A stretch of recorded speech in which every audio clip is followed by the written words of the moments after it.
Little update on the progress. So the BNRS4 is in. I'm not sure if this is where I'll be mounting this. It's like the high pressure fuel pump bracket here. It only utilizes one of these. It's kind of annoying.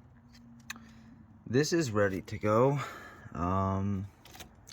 It's actually connected to the wastegate and the boost source on the compressor housing, and I'm just waiting obviously for the turbo inlet pipe for port 3.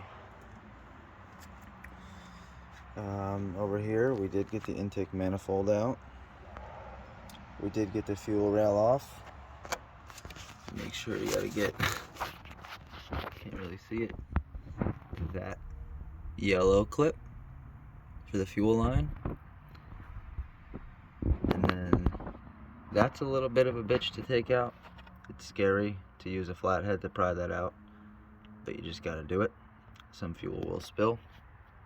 I got the injectors, the seals, all squared away. I cleaned everything under there pretty good. The trick to getting this fuel rail on was from watching Tom Canino's, it was kind of a no duh moment. You can grab the first few threads of these when this is still separated. You're not going to push it on. It's just not going to happen.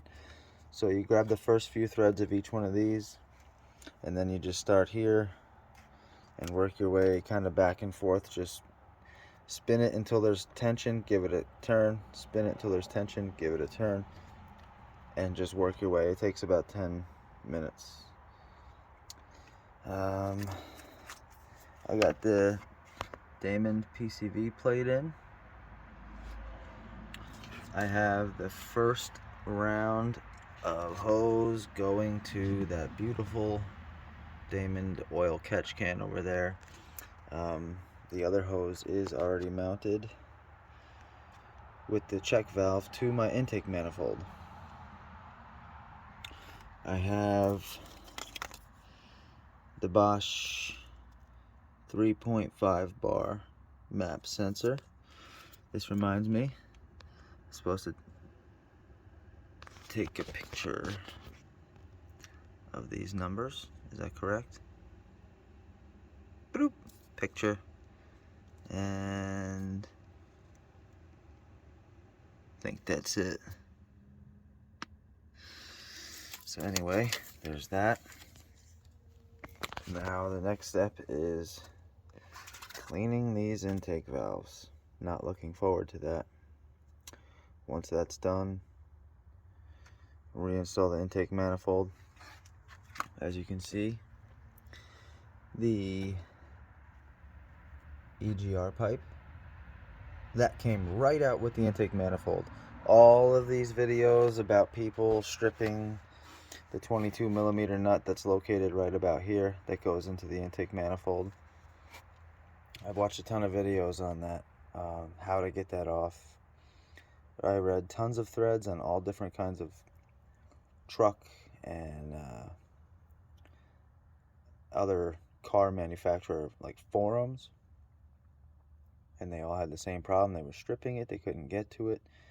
You could just leave it right on there, pull it like I thought it would. You can just kind of pull the intake manifold out this way.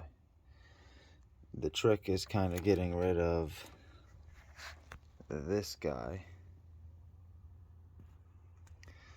from right in here, and then you can take these coolant hoses and flip them up over here.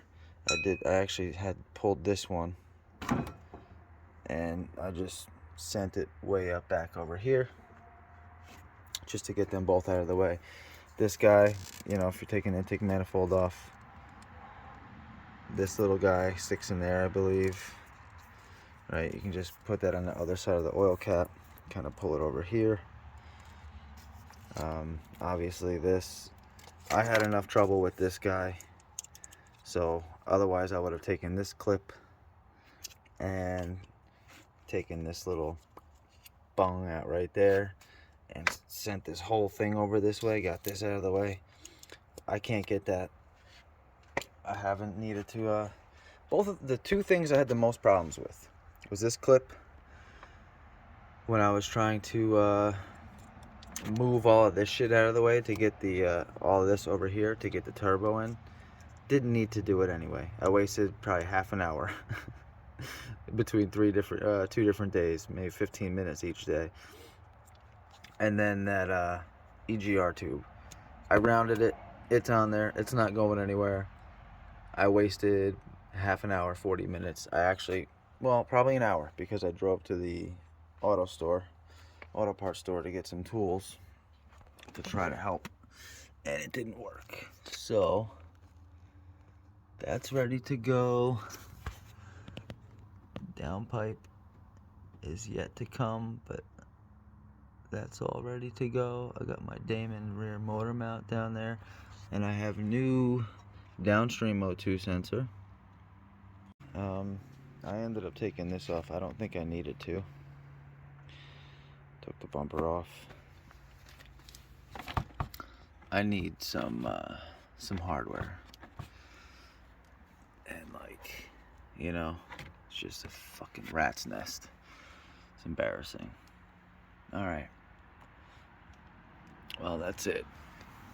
So, next step, intake valves. We'll see if I do the walnut media. This one I think is already top dead center, so I'll start with this one. I think I'm just gonna do B12 chem tool and some long picks, and then I have some brake clean right there, and get some toothbrushes and whatnot. But worst case, if it's, because it is really bad, it's really bad. 92,000 miles, and it's clearly never been done. So worst case scenario, I'm going to get a gun with a hopper and some walnut media from Harbor Freight. I have access to a shop vac and an air compressor. So not really looking forward to it, but also, yeah, check it out. There we go. So you see the shape of these. No bueno. So it's gonna feel really satisfying when I do clean them. So it will be done.